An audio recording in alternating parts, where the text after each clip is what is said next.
Hey girl, hey, it's your favorite curly space cadet, and she's back. And I don't know what any of that is because I'm recording on my computer. Got a new computer update, yay! But she's back again. She's here, and she is here to talk about Beverly Hills. So let's freaking talk about it, you guys. So we start the episode out, and we started out with Kyle and Dorit continuing their argument from the night before, and Dorit has a gripe and wants Kyle to MFing hear it. Okay? She wants her to MFing hear it. Dorit is taking no nonsense from anybody. She's getting her point across today. And kudos to Dorit for finally pulling herself up by her britches and having this conversation with Kyle. But here's my opinion on it, you guys. Boo-hoo, too little too late. I'm so sorry it took you this long to figure out that Kyle's not been a good friend to you, and now you want to stand up, because in my opinion, the only reason all of this is coming out and Dorit's coming so hard this season and she's such a fan favorite is because she was on the chopping block, y'all. She was getting ready to go. She was getting ready to get axed out. Thank you for your services. So let's really get into the reasoning why Dorit is so activated.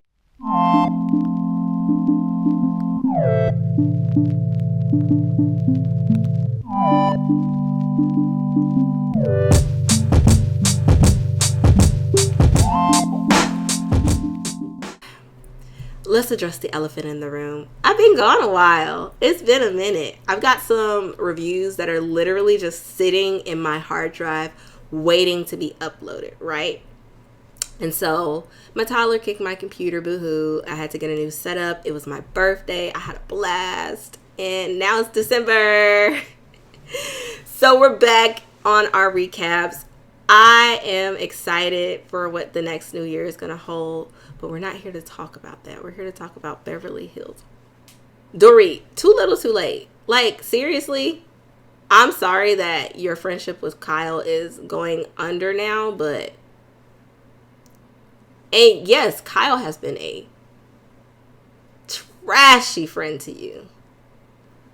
But now Dorit is coming around to the group looking for everyone to be her friend when she gave them her to kiss when Kyle was her number one friend.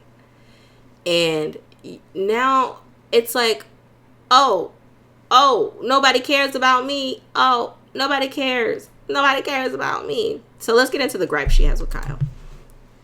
Plots. And so Dorit tells Kyle that if I take a little dig at you, it's the end of the world and you'll stop talking to me for 6 months. But you can do the same thing. It's hypocritical. And Kyle goes, you know what? You're right.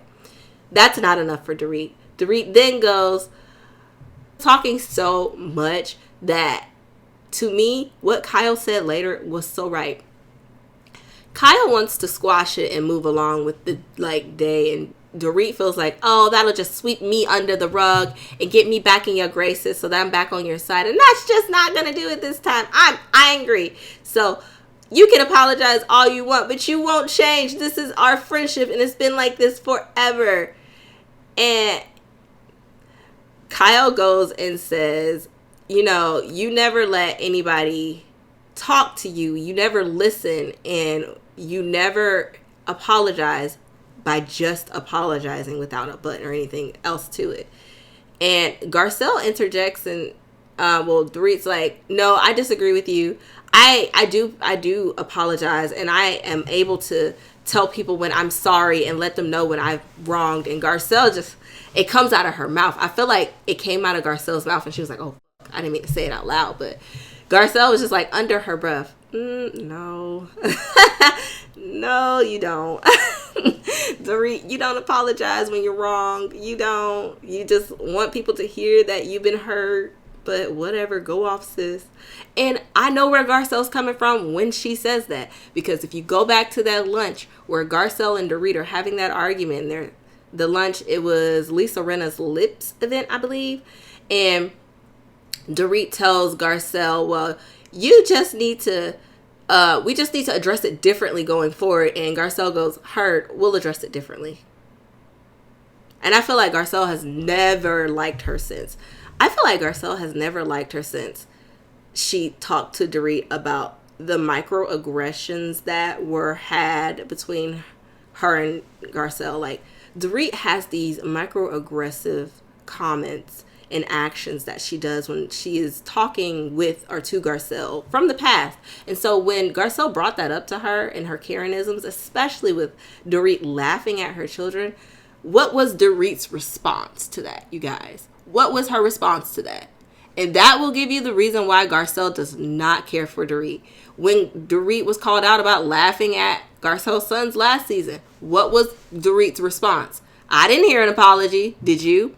So when people are like, oh, Garcelle has such a hard-on for Dorit. Oh, Garcelle has her foot on Dorit. Like, Garcelle always has something to say about Dorit. I'm glad Dorit has her foot on Garcelle's neck. Like, yada, yada, yada. And I'm just like, Garcelle's not going to have any other energy for you because, yeah, she don't like you and you don't like her. And it's clear that if you listened, y'all could have gotten to a better place, but you didn't want to listen. And you're not doing that now with Kyle. You just want to fight. That was my whole point. Dorit just wants to fight because her diamond was in jeopardy. That's all she wants to do this season.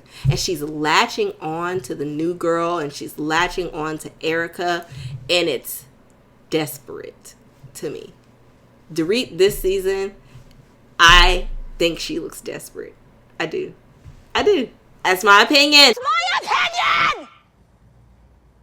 For someone who does not like Tamara, I quote her a lot. Anyways, so we get through this little dinner. And Erica gets brought into it. So Erica's just like, look, I am going to say my piece because I was brought into it. Erica was just saying, listen, when I was talking to Andy about whether or not he was going to eviscerate Kyle, I just wanted to know, like, are you going to do the same thing? Because I was under a microscope, so it was no vitriol, you know. Y'all, my opinion, Erica's playing both sides. And that's just what it is. Erica's playing both sides. Erica, honey, I see you. And Sutton does too. And Sutton called it out at the end. And because Dorit is so desperate for friends, she can't go against Erica. She can't say, oh, well, yeah, I guess Erica is talking behind my back. No, you can't say that. So what do? You take it back to Teddy. Why are we talking about Teddy? Nobody needs to be talking about Teddy. Surprisingly, at the end of this dinner, though, they come to resolution where it's not a resolution, but it's like, we can end this conversation where we are. Dorit feels like she got the first part of her argument off. And so the door has been open to her getting her feelings out. And like a pressure valve, she was able to release it. So maybe now we can be able to move forward and repair it. Right? I just want to say this season also. So I've been on Twitter and I have been seeing people are mad at Garcelle for interjecting and talking up and saying this and that. And I just want to say, weren't y'all mad last season and the season before that because she was too quiet? She never spoke up and she never said her opinion. Oh, now she's saying the quiet part out loud, especially when she told Bozom. Pause. Her name is Bozoma and I keep messing it up. It's Bozoma or Boz, so sorry. She told Bozoma. Bozom asked her, you've traveled with these girls before, right? This is later on in the episode. You've traveled with these girls before, right? And she's like, yeah, these girls are a mess. I mean, like last year with Erica having to balance out and figure out her pills and alcohol balance. Like, yeah, these girls are a mess.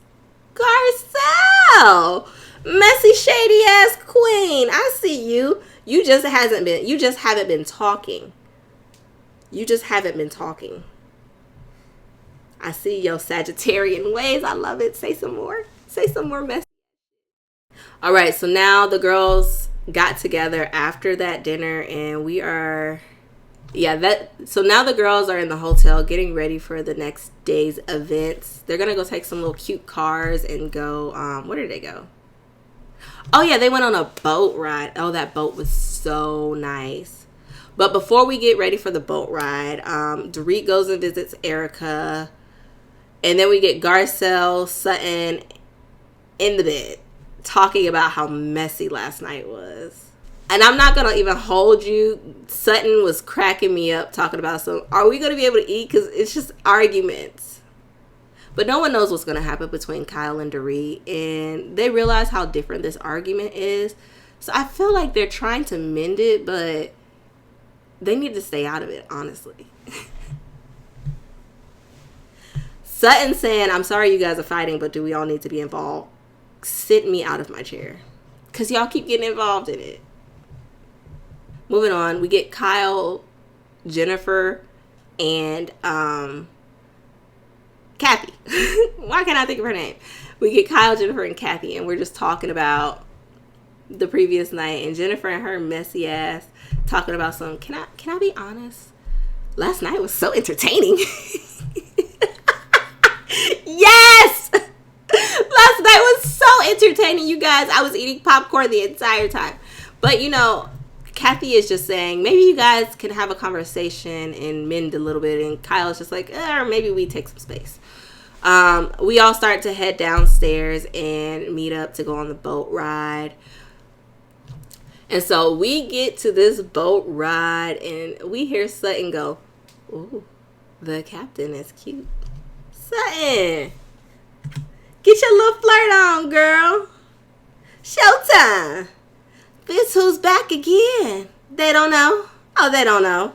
Sutton gonna show 'em when she walk in. Show that man who you is. Pop that thing. Get your man. But no, Sutton has a crush on the captain, and all the girls are trying to help her get them digits at the end of the boat ride. It was so funny. It reminds me of me and my friends. I'm that friend, y'all. I'm that friend. If you tell me that guy is cute or you think somebody's cute, you leaving with their number. If you want it, you gonna get it. Like, come on now. It's 2024.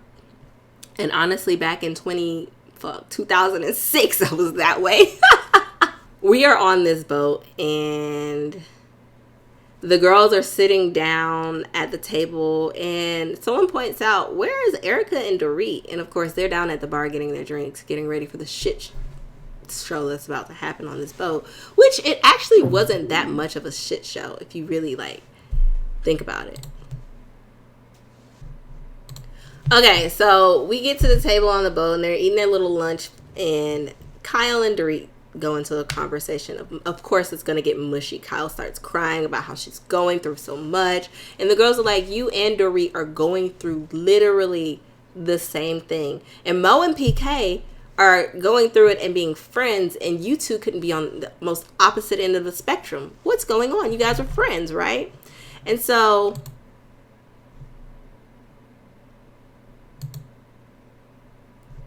Kyle apologizes. And she apologizes for hurting her feelings to Dorit. She does it to her face. And Dorit says she feels like her and Kyle are turning a corner here. But Dorit's face card tells me a different story. Dorit is sitting here listening to Kyle apologize. And her face is just saying, been here before. Heard that before. We'll see. I don't think that Dorit is listening. I don't think Dorit is taking Kyle's apology. And I don't think that Dorit wants to move forward. And then we get Garcelle and Kyle go off. And it's so funny. Garcelle goes, I'm going to go look at that place over there because I don't want to be over here anymore. Anyways.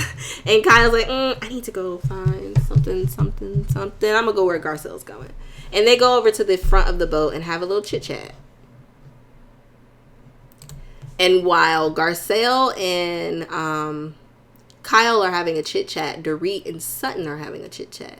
And this throws Dorit off because Dorit and Sutton don't have history. They don't have good history. They don't even have cordial history. They are tumultuous. And so I think what Sutton is trying to do is she sees Dorit on an island with only Erica as a friend and Dorit is clawing at the new girl to become friends with. So Sutton is extending an olive branch and telling her, listen, I have been through this. I have been through something just just as worse as you are. You've got little children. And I completely understand the hardship and the mental capacity that you might be going through right now. And so I just want to tell you that I am here in being a support to you if you need it. Because Sutton, as a true Southern girl, just can't sit by and let somebody be hurting in her presence. So, Dorit, if you need to be in that courtroom and you need me right by you, I'll be right there next to you in that courtroom, honey. And Dorit's just like, no. But honestly, if I had to choose somebody to be next to me in the courtroom for getting a divorce, it would definitely be Sutton. Just saying.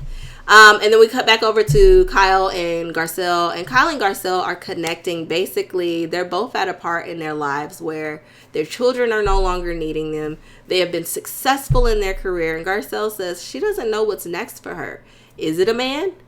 Is it just figuring out what her life is without a man? Just figuring out who she is herself and what makes her happy? I say go with that one, hun. I say go with that one. Not a man. Not a partner. Not somebody else. Yourself. You. Always choose you. Oh, and then we get into talking about Bozam and her man. Honey, her man is flying. But she talks about the man before the man that she was with. Bum. Fucking bum. Sorry, I felt that in my core when she said he was a bum. Dated my fair share of bums. One. And it was enough. It was enough. It was fucking enough.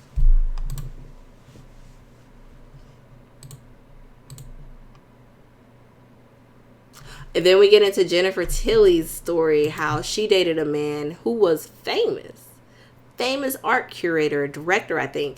And she was footing every bill, sliding him the credit card under the table so that he could maintain this prestigious look in life, all while being a bum. So be careful out there, because bums exist. Okay, and then so the last two scenes, we got two last scenes. We've got dinner and we got the bus ride. So at this dinner, Sutton has written us a lovely note where she's just talking about friendship and gathering and coming together. And we get into the conversation because Garcelle is a mess starter. And a mess starter she is. She tells Dorit, I thought you and Teddy weren't friends, so why you posting her stuff on Instagram? Messy boots, Garcelle. But seriously, I thought y'all weren't friends. And Dorit goes, I never said we weren't friends. I said we weren't really close friends, but we are friends. We not close friends, we friends. And you hear Erica whisper to Kyle, that's not what she said. That's not what she said last night. Ain't that your friend, ain't that your friend Dorit? Ain't that your friend Dorit over there down the table talking shit to Kyle? That's not your friend right now?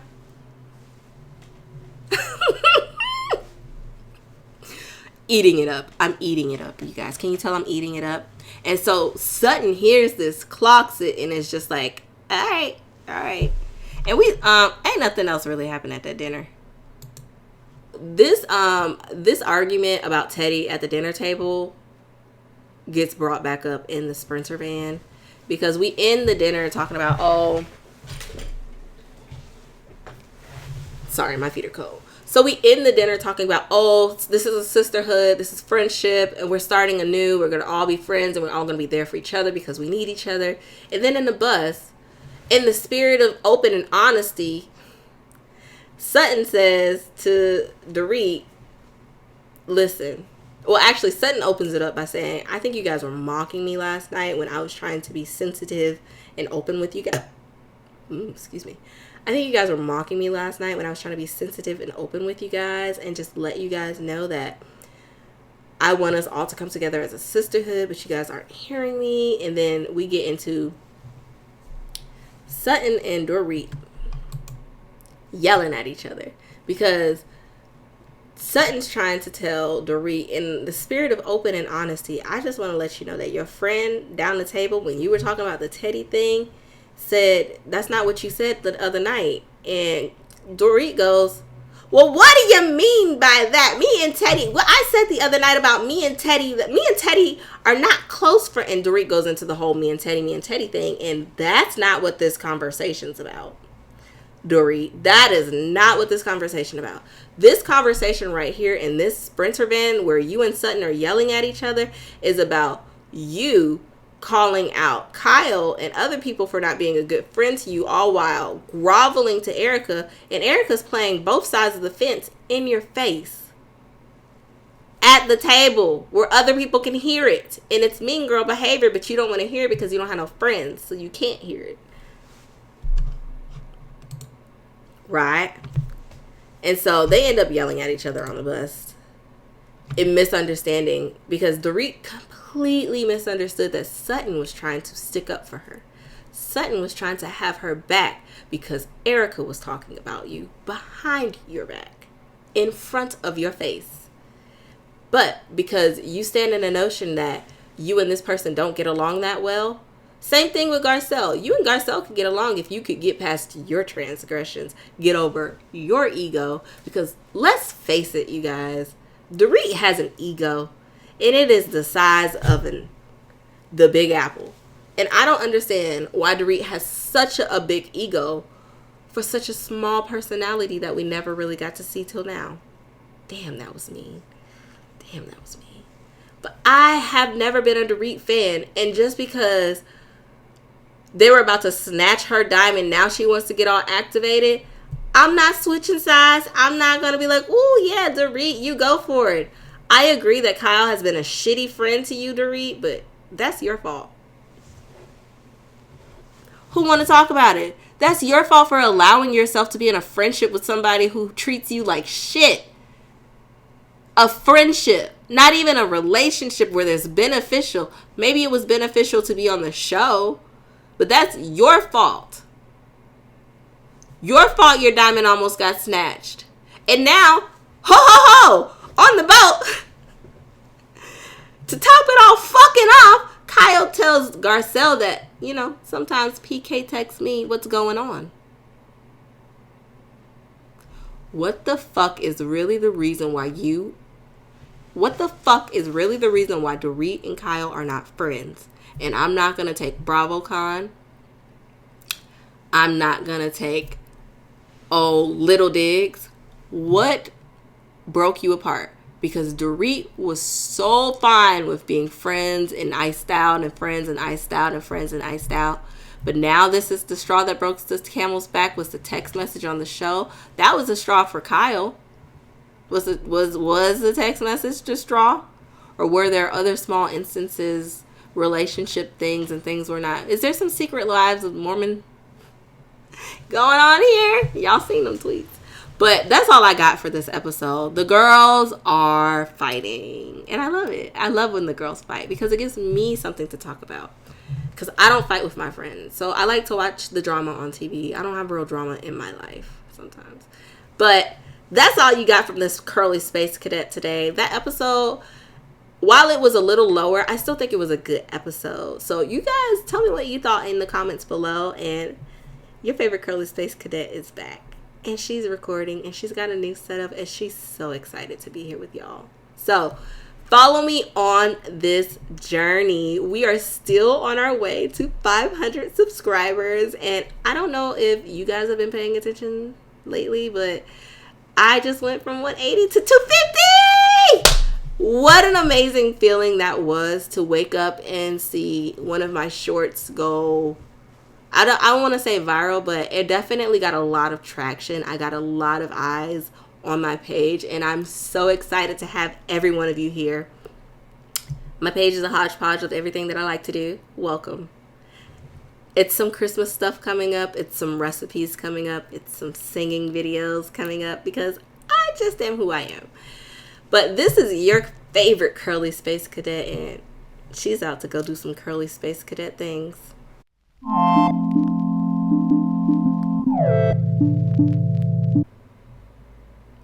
But then remembered I can buy myself flowers.